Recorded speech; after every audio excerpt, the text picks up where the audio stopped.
At the PCPD, Curtis asks Jordan how long she knew Taggart was alive. She admits she helped him fake his death to protect him and Trina.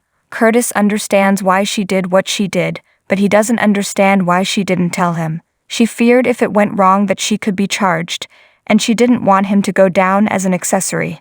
Curtis inquires who else knew about Taggart, and Jordan admits Sonny and Jason eventually found out. He's furious because she saw how the guilt of Taggart's death ate him up, and he began to second-guess himself as to whether there was something more he could have done.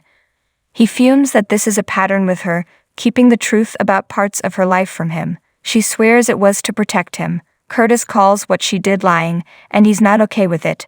He storms out of her office, leaving Jordan in tears.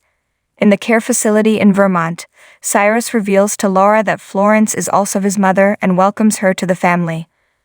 Laura accuses Cyrus of lying, but Martin assures her that Cyrus is their brother. Laura realizes Cyrus knew all along that they were related. He learned that she was his sister after she had him put in solitary confinement to try and keep him in prison, so he researched her and discovered their connection. Laura doesn't care if they share DNA because she holds him accountable for the bomb that almost killed Lulu. He swears he'd never intentionally hurt her or Lulu, but Laura says all he does is hurt people.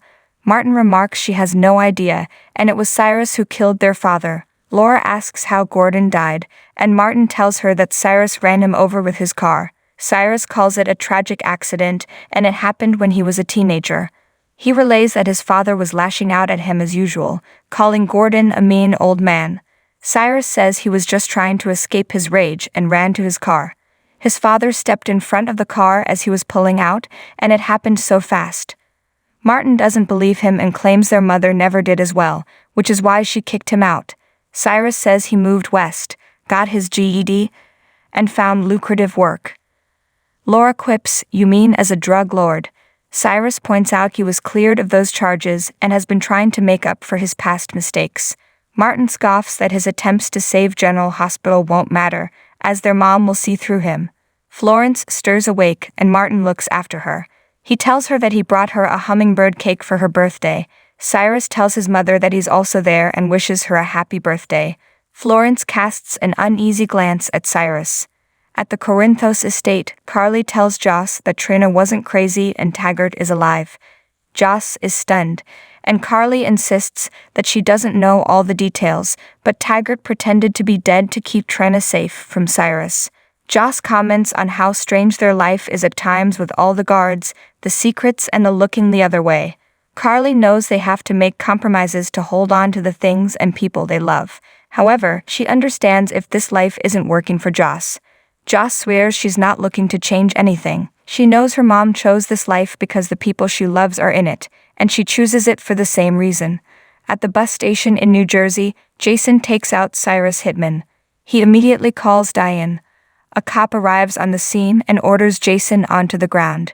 Jason complies as the cop cuffs him, and Jason refuses to speak without his attorney. Diane quickly arrives and demands a moment with her client. Jason fills her in on what happened, and Diane informs the police that her client shot this man in self-defense. She insists the surveillance tapes be examined and throws out legal precedents that are in her client's favor. The cop reviews the security footage and agrees to let Jason go if he will come to the station to make a statement in the morning. Jason agrees, and as Diane speaks with the police, he sneaks out. Sonny catches up with Julian on a crumbling old footbridge and holds the bleeding Jerome at gunpoint. Sonny offers Julian a chance to live and wants him to tell the cops that Cyrus ordered him to plant the bomb. Julian knows if he does that, then he's still a dead man. Sonny thought Julian wanted a shot at redemption, and the only way he'll get that is by sacrificing himself and taking down Cyrus. Julian offers to do it as long as Sonny doesn't kill him when it's done. Julian collapses to the ground and tells Sonny that he's going to have to save his life if he wants his cooperation. Julian passes out and Sonny reaches to check for a pulse. Julian quickly jumps him, and as they fight over Sonny's gun, it goes off. Julian is hit in the gut, stumbles, and falls face forward. Sonny checks his pulse again as Jason arrives. Sonny says it's just like Julian to die trying to run away. Suddenly, the bridge collapses, sending Julian and Sonny plummeting into the river. Well, it was another week on General Hospital that felt like not a lot happened, except for another great Friday cliffhanger. There are only so many times we can watch Ava and Nina, and Carly and Drew talk about those damn SEC charges. So many other characters are equally as guilty of having redundant conversations. Let's just dive into what happened in Port Charles this week, without hitting our head on the side of the pool as Ned did. Consider me impressed that for once the PCP solved a case in record time. It took Chase all of 5 minutes to find security footage that cleared Drew of any wrongdoing in Ned's accident. Wait, this is a soap, right? Because there are almost never operational cameras around when someone needs to be cleared of a crime, only framed for one. Chase also, by the looks he was giving Minna the other day and then checking his phone, seems to know she was at the Metro Court pool when Ned fell. So why hasn't he confronted Nina? Perhaps it will be that photo, that question, that will eventually jog Ned's memory. And on the point of Ned's memory, I think nobody was surprised when Ned woke up with amnesia. Well, sort of amnesia. What a great twist for Ned to believe he's his rock alter ego, Eddie Main. This could open up a whole host of story possibilities for Ned, Olivia, Brooke Lynn, and Tracy. Imagine Brooke Lynn becoming Eddie's manager. Ned walking away from ELQ. Ned not remembering marrying Olivia or who Leo is, though Carly and Michael didn't have to twist Dex's arm much to convince him to continue working for Sonny as a way to protect him from the feds and pikemen. Of course, Joss was the only one unhappy with this, crying about how terrible what they were asking Dex to do was. Dex, meanwhile, has done a 180, which many of us knew was coming, and told Joss he likes working for Sonny because he's good at it. And there aren't many opportunities for a guy like him that pay anywhere near this well.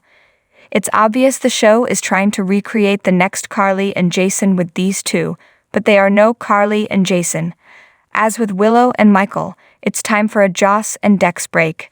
There are only so many times we can listen to them have the same conversation about how much Joss hates Sonny and that Dex works for him.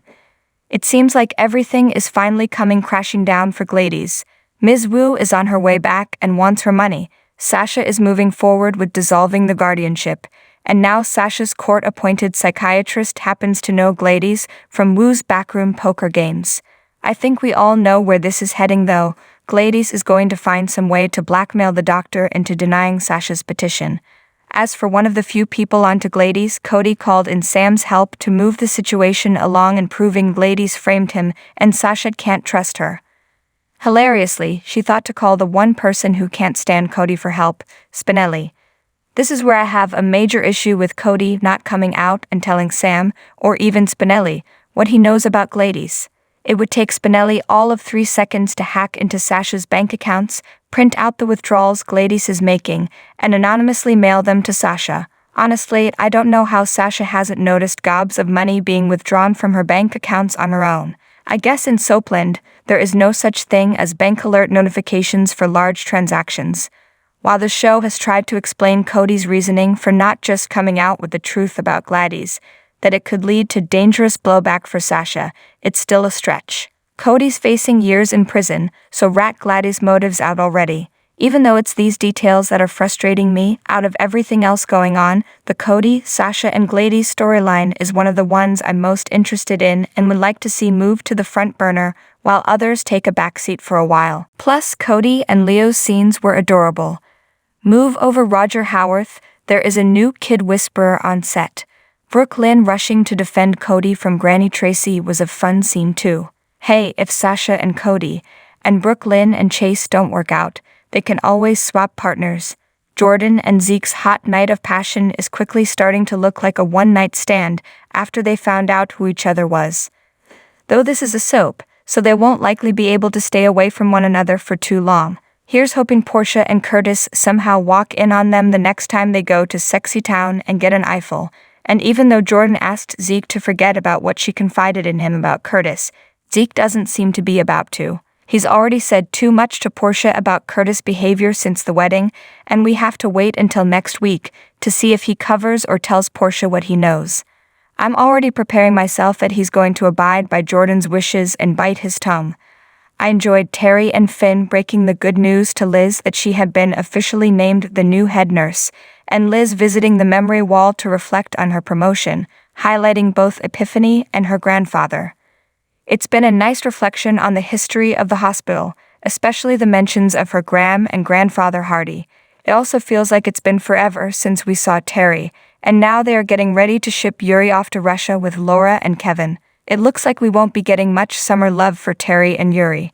That's a shame given it looks like we've already lost Albrecht and Scotty as the resident silly in-love couple. As for Finn and Liz, just when you thought they couldn't get any more exciting together, they spent an entire episode playing backgammon. I finally felt a spark between them in Friday's Tournament of Tournaments, but it came off more like really good friends than lovers. Last week I called Willow's scenes with Nurse Clara painful and cringy, and this week her scenes with Sasha started off no different. Willow once again called Minna unforgivable, even though she's admitted to forgiving Harmony. However, Sasha has seemingly chipped a little crack in Willow's wall she's built against Nina. With Nina and Sonny discussing a fall wedding, I hate to say it, but all of this, Ned's amnesia, the SEC secrets, and Nina and Willow's forging a relationship, are likely to drag out until the autumn, and the truth will come out at the wedding. We could be in for a lot of stories dragged out like only General Hospital seems to be able to do so. Alexis and Diane's latest tete-a-tete started with the regurgitated Holly and Robert conversation, but fortunately quickly evolved into Alexis admitting how much she misses being a lawyer, and the paper just isn't fulfilling her.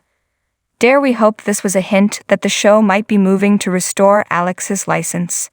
After all, so many citizens of Port Charles are practicing medicine, or are officers of the law, and they all got third and fourth chances after egregious offenses. Please, writers, get Alexis out of that boring paper job finally. Ava won the line of the week with Austin's help. As he was comparing the joy he gets when she says mean things to the burn after a drink, she responded, "Comparing me to cocktails, are you trying to flatter me?" Tracy came in a close second in her response to Olivia asking her to stop complaining in her son's IVU room. "Ned's used to it, it's just like home."